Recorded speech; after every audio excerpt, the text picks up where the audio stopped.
A glória será eterna. Quando, porém, todas as coisas lhe estiverem sujeitas, então o próprio Filho também se sujeitará àquele que todas as coisas lhe sujeitou, para que Deus seja tudo em todos. 1 Coríntios 15, 28. O milagre da encarnação geralmente é entendido como o maior de todos os milagres, maior até do que a origem do universo. Deus assumir uma natureza humana em paralelo com sua própria divindade seria algo completamente impensável. Quando o Senhor criou Adão segundo sua imagem e semelhança, estava aí uma pista de que um dia o Criador haveria de ser homem também. Entendamos que o ser humano é reflexo do Senhor e tem um molde divino. É como se disséssemos: se Deus fosse uma criatura, seria um homem. Prova disso é que, quando assumiu uma forma criada, foi a humana.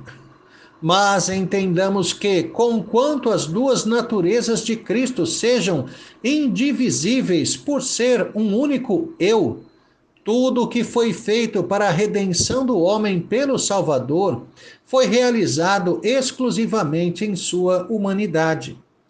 Para nos representar, teve que operar tudo o que era devido a nós, inclusive assumir nosso lugar na morte. Tinha que ser humano. Mas algo que parece escapar à nossa compreensão é o princípio que está presente na encarnação. O homem causou a corrupção de si e afetou toda a criação com sua desobediência.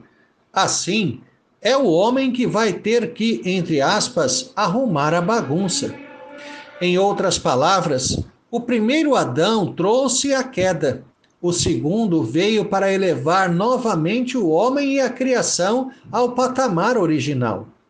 Não é a divindade do Verbo eterno o meio de concretizar a salvação, mas sua humanidade.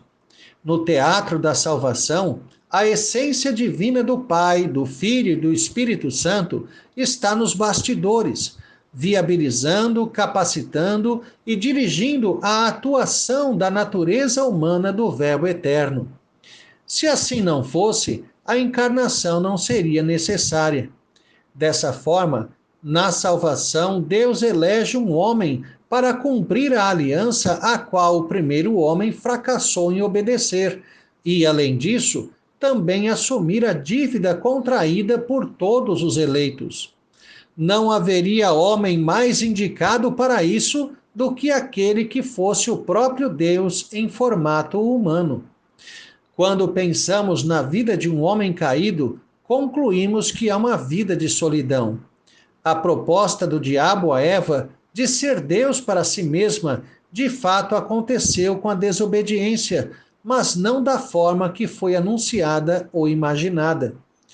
A proposta da divinização do ser humano é a busca da autonomia, de não prestar contas a nada ou ninguém, muito menos ao Deus verdadeiro.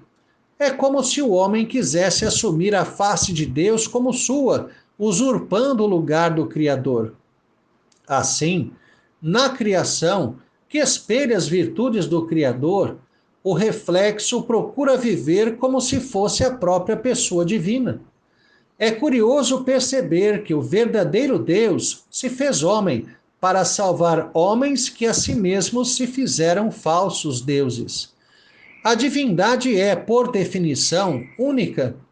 A proposta politeísta da existência de vários deuses peca por questão de simples lógica. Uma das provas da existência de um único Deus no universo é a organização das coisas. Vários deuses implicariam muitas vontades, o que traria caos a toda a criação. Curiosamente, é exatamente assim que a existência é concebida pelas culturas politeístas. Seus deuses estão sempre se digladiando, tentando constantemente sobrepujar os outros. Há traições, mentiras e até adultérios nos panteões gregos, nórdicos e eslavos.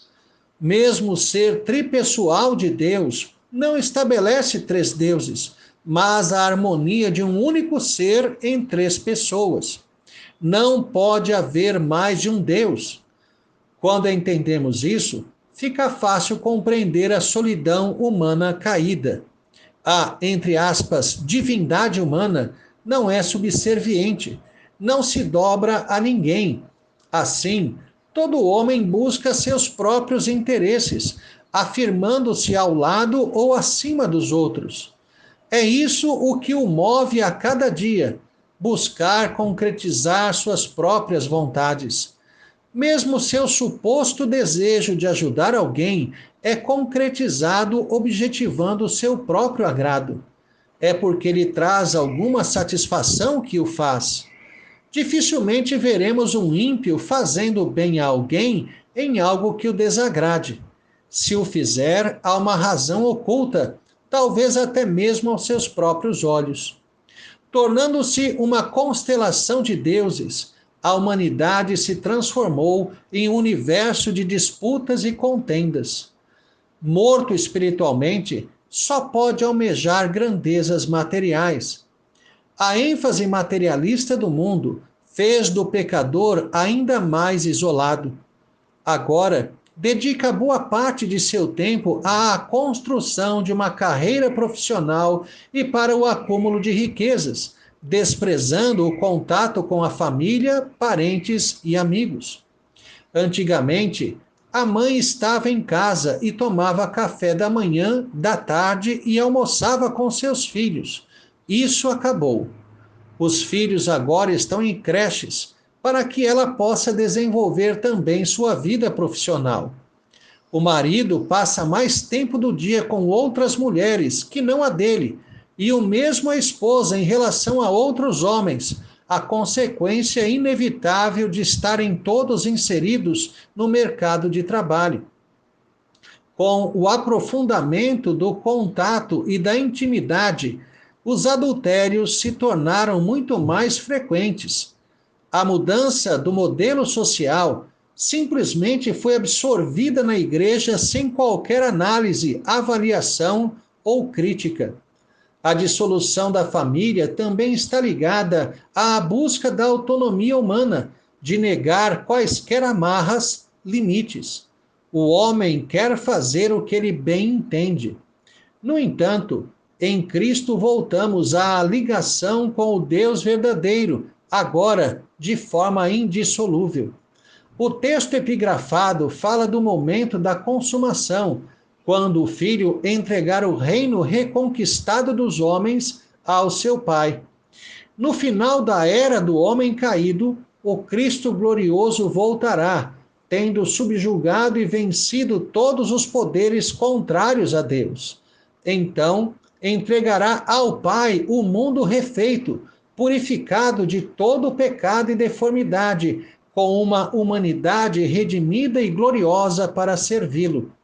Será o momento de vivermos a plenitude de nossa união com Deus, a vida em perfeição e glória, o fim da solidão essencial do homem caído. Em Cristo, já temos Deus conosco, especialmente pelo seu Espírito que habita em nós. No entanto, presentemente, ainda temos tendências pecaminosas que nos estimulam, por vezes, à busca da autonomia. Porém, haverá um momento que Deus será tudo em todos e viveremos a perfeita harmonia com o Criador. Devemos perceber que a nossa unidade se dá em Deus. Apenas unidos a Ele é que experimentamos também união entre nós. Esvaziados da autonomia e de qualquer senso de autodivinização em nossa integração a Cristo, experimentaremos a verdadeira união entre os seres humanos. Essa é uma das maiores e inimagináveis bênçãos do novo céu e nova terra, a perfeição dos relacionamentos humanos, quando cada um refletirá Deus em tudo o que fizer. Nossa responsabilidade é adiantar o máximo possível disso para o já, negando a nós mesmos e vivendo a santidade em todos os nossos relacionamentos. Tire o foco de você mesmo. Viva para Deus e como instrumento do Senhor na vida de seu próximo.